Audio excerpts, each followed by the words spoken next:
And, you know, I'm not the partying type. You know what I mean? I ain't never been to a Diddy party. I ain't never really wanted to go. But I don't go to a lot of people's parties. You know, that just ain't what I'm in it for. And somewhat grounded accusations against Jay-Z and Beyonce. People believe that over the years, Jay-Z's connections to R. Kelly and P. Diddy mean that he at the very least knew about some of the stuff they were up to, and possibly was even involved. Especially when lawyers involved in Diddy's case right now are saying things. Ice Cube made a simple remark on stage in Las Vegas last September, but it cracked open a story no one expected standing at the Amova Theater. He told fans flat out that neither he nor WC had ever set foot at one of Diddy's infamous freak-off parties. At first, it seemed like just another celebrity clearing his name, but by denying any link to those tapes, Ice Cube indirectly pointed the finger at someone else. Jay-Z, the man who managed Beyonce. The clip blew up online. Fans cheered. As Cube said, almost 40 years rocking the mic. And I'm going to tell you right now, me and WC ain't never been to a Diddy party. You ain't gotta worry about us on those mother tapes. No stage banter ever got this much traction. Social media lit up. People praise Cube for keeping the West Coast clean. And I'm gonna tell you right now, me and Dub C ain't never been to a Diddy party, motherfucker. Thank God. You ain't gotta worry about us on them motherfucking tapes. Now check this out. Gotta sing to that part. Diddy, you're hearing Diddy everywhere. Okay. Yeah. So, did you ever have any kind of run-in with Diddy? Did you ever do anything with Diddy? Any projects you worked on with him? He produced a few records, or had his producers do a few records on my War and Peace album. Peace This. Yeah. How was he to work with? It was cool. You know, he gave us great music. We flew out to New York, and I was mainly in the studio with the producer. You know, he had a stable of producers, so I was in the studio with his stable of producers, and I think we did some great music. And you know, I really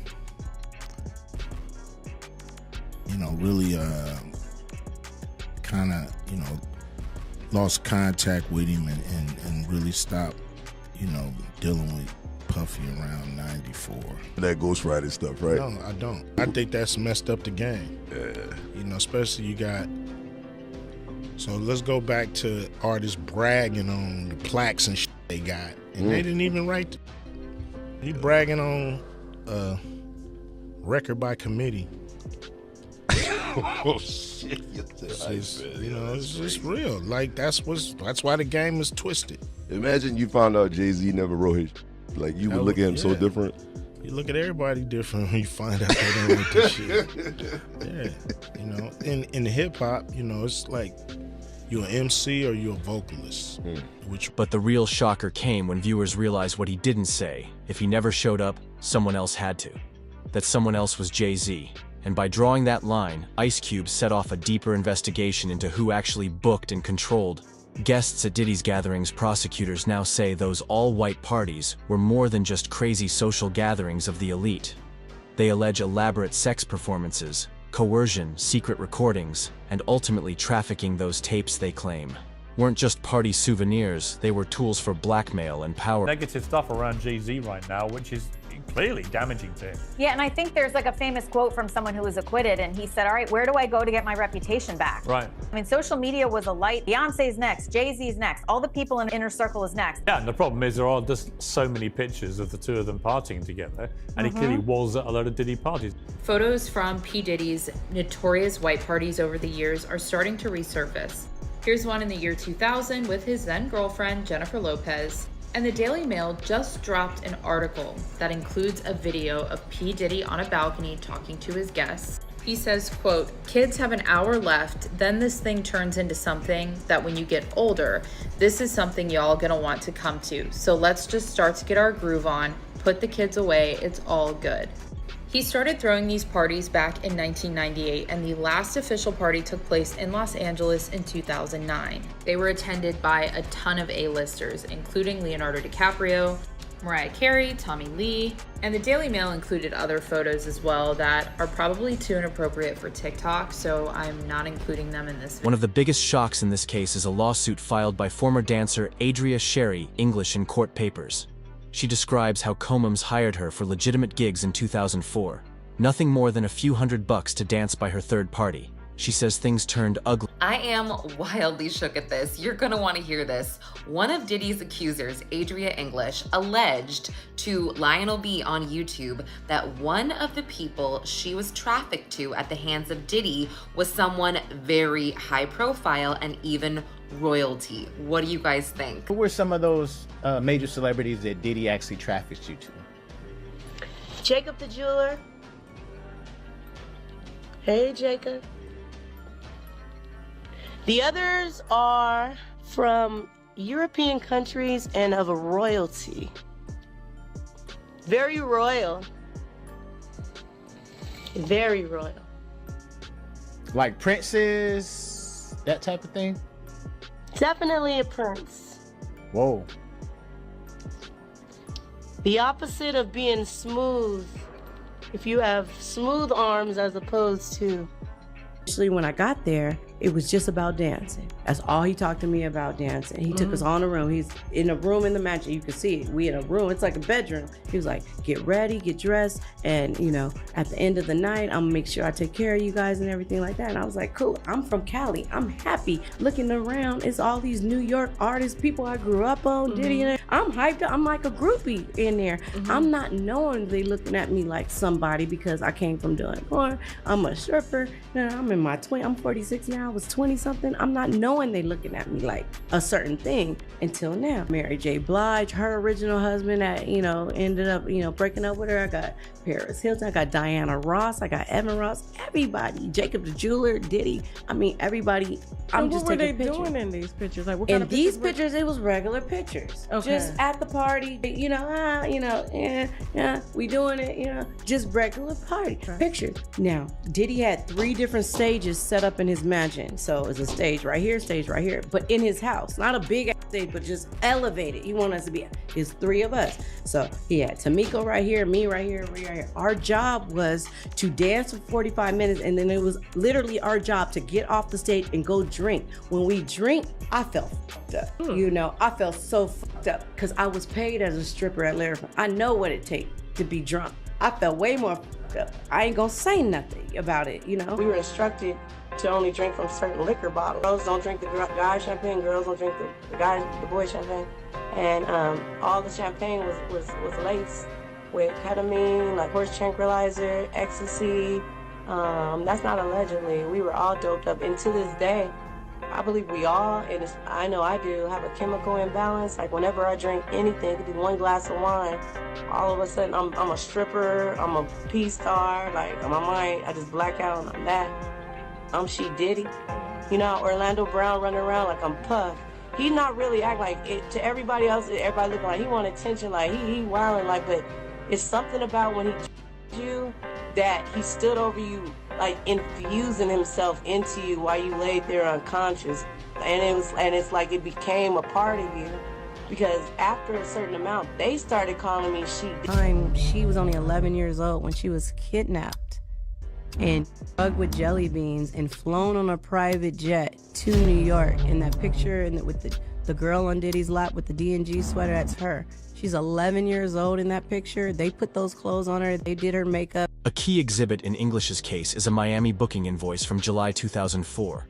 It lists Beyonce Knowles as the performer and names Jay Carter as her manager. I guess the audacity of me thinking I could just come in some little go-go shorts and a bikini top to somebody's exclusive white party with all kind of millionaires, and I'm a guest of who? But I'm their guest, and I'm gonna just show up like that, not a nice elegant gown or nothing. I'm gonna just show up all hoochie mama? No. I was on his event staff, but that's how they got away with putting me in there without trying to give me no employee credit. Right. And then I found out later, another reason why they put me in the Vibe magazine is so all the guys who wanted extras would know who to look for at the parties and to laugh at me because they took advantage of me after they drugged me and I was unconscious.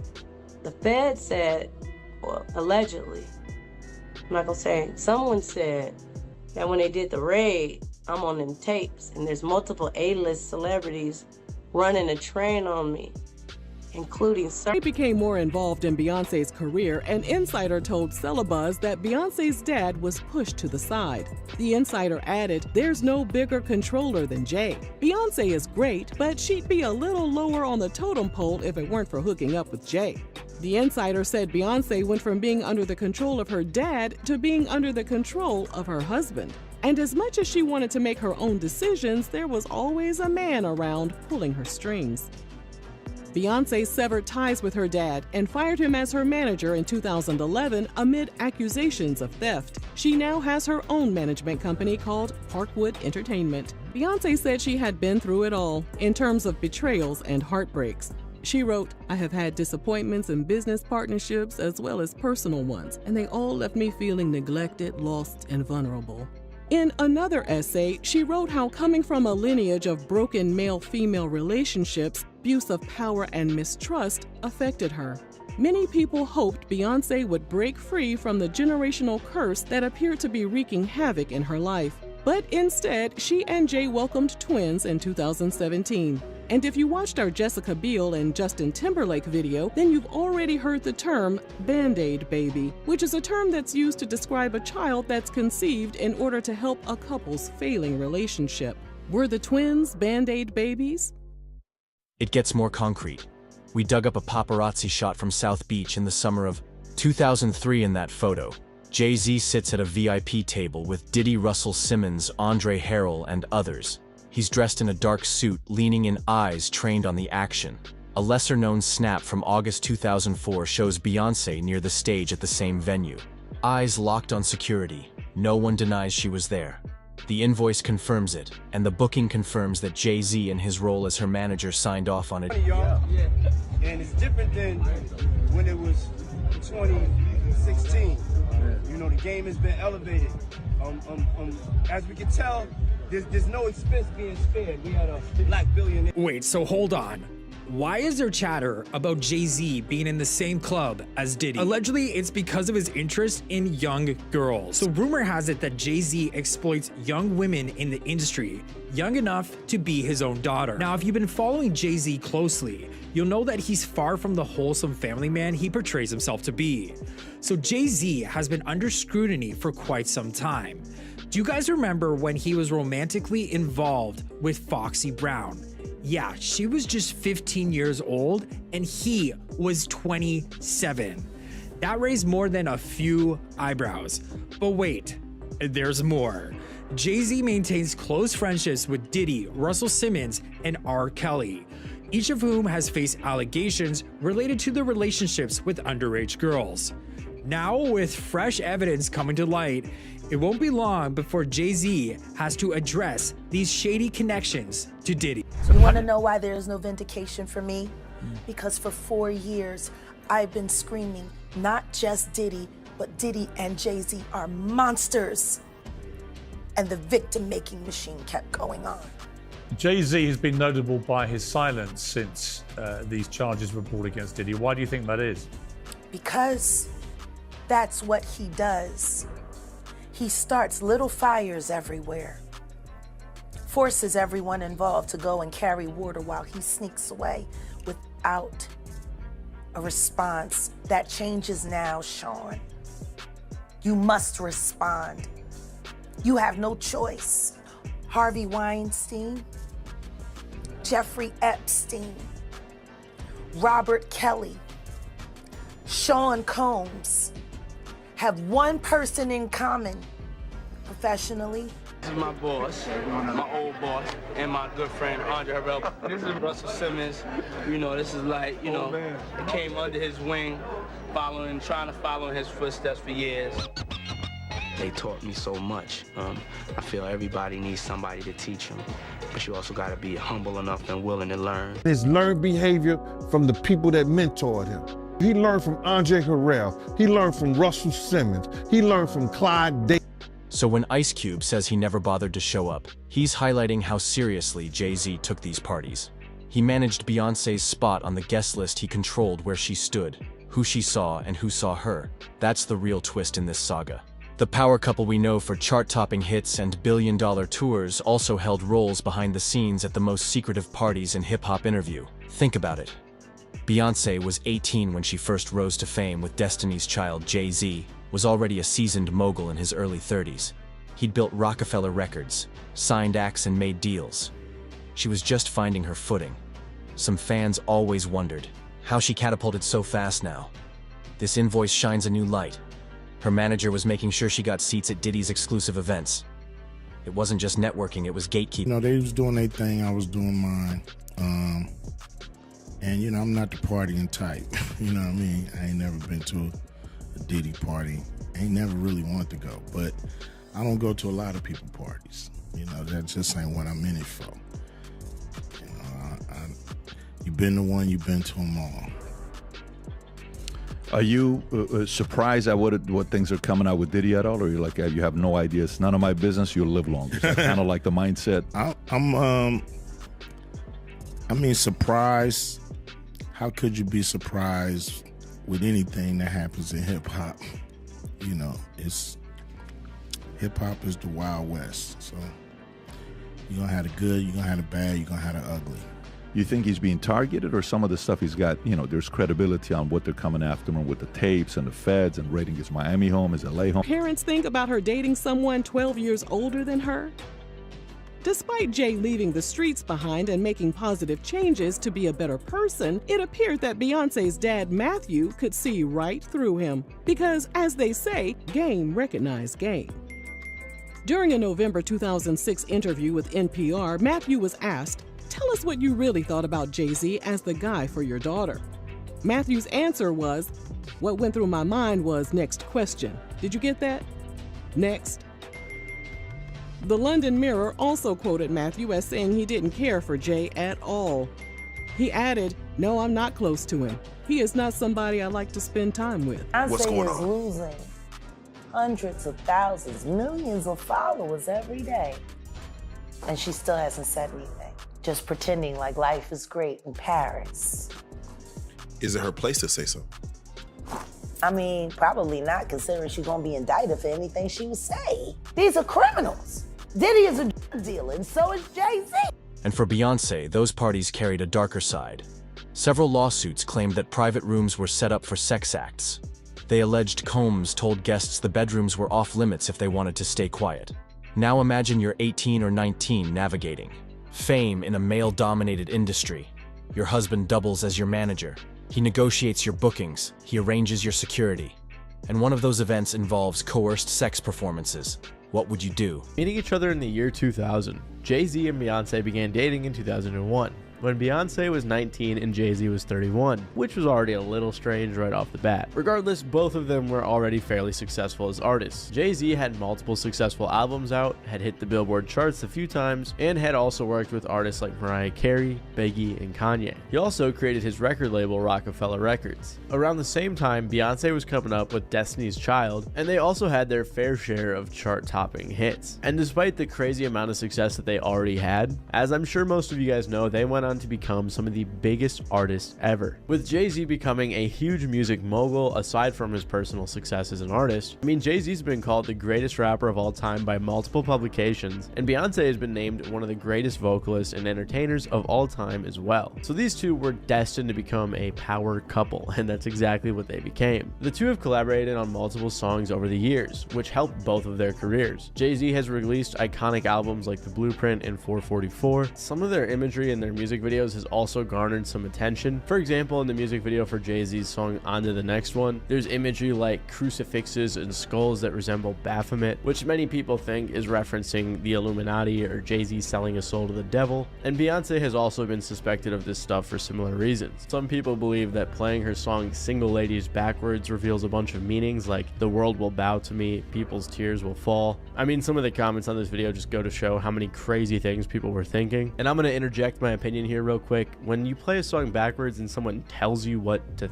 hear, you're probably going to hear that thing. That's just how your brain works, and it's kind of like the whole Yanny and Laurel thing, so that's not good evidence at all. Regardless, for this and her other imagery, people thought she too was in the Illuminati. On top of all of that stuff, a lot of people point to this clip of Kanye calling out Jay-Z, asking Jay not to kill him, and instead asking Jay to call him.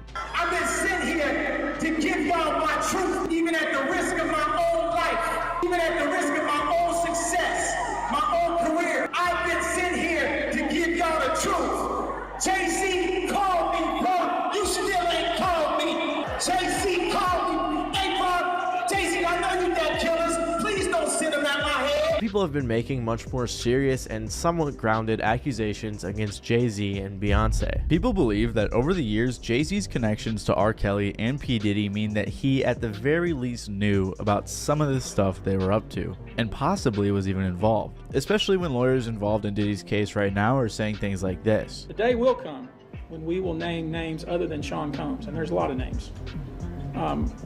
It's a long list already. And of course, I already know who some of these individuals are, but because of the nature of this case, we're going to make damn sure that we're right before we do that.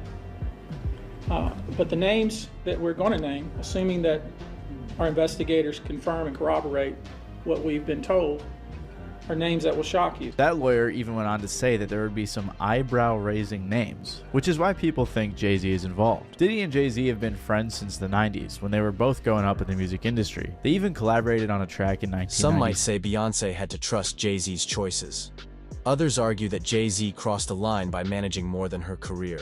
He managed her image, her safety, and apparently her presence at parties where exploitation happened. That invoice is proof. It's the paperwork no PR team can spin fast forward to 2016 Lemonade drops and Beyonce bears her sole infidelity, betrayal, and pain. Jay-Z follows with 4444, an album of apologies. We took those as chapters in a marriage saga, but now we have a third. Layer party tapes and invoices, the financial records stand beside the lyrics, painting a fuller picture of power control and survival. I took one sip of my beverage and the whole side of my face felt like I had a stroke. When I was at Diddy's parties, I met Diddy. Just be aware, Diddy's the host and Diddy is the leader. We were like these little rabbits and they were like these wolves that would surround you, and you felt like you were fresh meat. Yeah. American rapper Chrissy Rock allegedly claims that this happened while she was at Diddy party. Diddy party? We went to the little private area because he had a house behind his house. Like he had a backyard with his backyard with a fattest bed.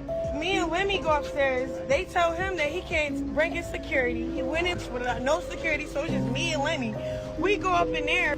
We go upstairs. He like, what's up, Diddy? You met Krishan. You gave her kisses on the cheek, and then he grabbed Lemmy by his neck. It was like, but do you with her? Like, don't play with her. All she needs is love. Don't play with her. Don't play with her. And I didn't understand that till my checks start coming back short from the subscriptions of Crazy in Love. He started putting people, like personally putting people that doesn't me that I had like street beef with on the show. What's your thoughts on this? Another resurfaced video of Diddy that did not age well. What's the ingredient? What do you do to make just an amazing killer party? Because this is what you need to do. Women, beautiful women. Beautiful men for the ladies, of course. We need alcohols. Right. Alcohols. Right. Not just one alcohol. Alcohols. Right. Some water. A lot of ladies drink water at parties. They just, so you have, if you don't have what they need, they're gonna leave. Right. Gotta keep them there. Right. You need locks on the doors. Okay, this is sounding kind of dangerous now. It's a little kinky, but yeah. Rock with me, but just check it out. You need a lot of heat. You don't have no air conditioning. No air conditioning. Why is that? Heat affects the alcohol, and it also affects, like, everybody gets a little bit more comfortable and loose. Builds up a nice little sweat. That just sounds disgusting. What are you doing? Depends on the way you look. Rumors of a divorce swirl now more than ever. Reports say Beyonce's talked to top family law attorneys. Jay-Z has consulted criminal defense lawyers. Insiders whisper about prenup clauses tied to party records. Could those same invoices expose them? To legal risk could they unravel the brand they built into... Instantly broke the internet, okay? On the album's 4th track, Sorry, Queen Bee calls out an unfaithful partner and ends the song by saying, he better call Becky with the good hair. You guys heard that, right? Well, many people are speculating that Becky's actually fashion designer Rachel Roy between Jay and Beyonce's sister Solange back in 2014. Basically, she had to come to terms with the fact that her man was disloyal. I couldn't really, and I wasn't really trying to even hear that side, because let's be honest, man, a lot of times when we cheat, it's a pretty selfish thing, okay? If you really thought about what the other person would think, you probably wouldn't do it. So you're doing it really out of selfishness. Now, of course, Jay-Z's name was dragged through the mud, but I mean, they are together, they have a beautiful daughter, and they have now twins, so we knew that they got past it somehow. So we were all wondering, when was Jay-Z gonna respond? And he did respond on his new album, 444, okay? He responded with the title track where he really addressed everything that Beyonce really laid out on her album, okay? Now, he started off in just the boldest way possible by saying, look, I apologize, often womanized, took for my child to be born to see through a woman's eyes, took for these natural twins to believe in miracles, and then he goes to explain how much he was doing dirt and how much he was thinking of it in the wrong way. Rumors. Ice Cube never names Jay-Z outright, but by distancing himself, he handed investigators and fans a solid lead. He drew attention to who did go to those parties, and the paper trail follows. You can't deny it. What does all this mean for Beyonce's legacy? For Jay-Z's empire? When you watch their Super Bowl halftime show or stream Renaissance, remember the backstage deals, remember the invoice that lists her name and his signature. Those weren't harmless networking events. They were part of a world where fame and exploitation blurred, and Ice Cub's forum comment forced us to see it in. And Beyonce appeared to be the perfect couple, but all that changed in May after the world saw Solange laid a smackdown on Jay in an elevator. Since the scuffle, divorce rumors have been non-stop, with each day bringing about a new story of an imminent split. Probably not what they were planning while in the middle of their first co-headlining tour, or is it? Ooh, the rumors. In a recent article, Billboard.com speculated that the entire ordeal might just be a bit of carefully orchestrated tour promotion. That's right. PR crisis manager Jonathan Hay told Billboard the fight could have been a ploy to get both regular and entertainment news outlets to talk about the couple and promote their tour in the process, saying, always consider the timing in these situations. That staged elevator fight hit the news immediately before the release of their On the Run tour trailer video. They created a compelling spectacle, which ultimately creates a demand. Okay, I get what he's saying with that, but I really don't think the scuffle was made up. I think it was completely genuine, and if it was just a ploy for publicity, you would have think that they'd make Solange look... Tina Knowles is speaking out about some recent social media activity. On December 9th, a 70-year-old took to Instagram and claimed her account was hacked after she seemingly liked a post from ABC7 Chicago that shared details about the allegations against her son-in-law Jay-Z, whose legal name is Sean Carter, which he has denied. The matriarch shared a screenshot from her phone's notes app on Instagram where she claimed, quote, I was hacked. As you all know, I do not play about my family. So if you see something uncharacteristic of me, just know that is not me. In her caption, she warned fans to stop with the nonsense, writing, please stop playing with me, along with the Bible verse, no weapon formed against my family shall prosper. Tina's clarification comes on the heels of new legal drama hitting Jay-Z. He was named a defendant in a lawsuit on Sunday that alleges he raped a 13-year-old girl allegedly alongside Sean Diddy Combs in 2000. This story isn't over. There are more court filings to comb through, more photos locked in archives, more witnesses who might speak up once they see their names next to Cub's denial. And we'll be here to break it all down. If you found this video eye-opening, hit that subscribe button, drop. Like, if you want more deep dives like this, let us know in the comments what you think about Jay-Z's role in Beyonce's early career and these party records. Thanks for watching, and we'll see you on the next one.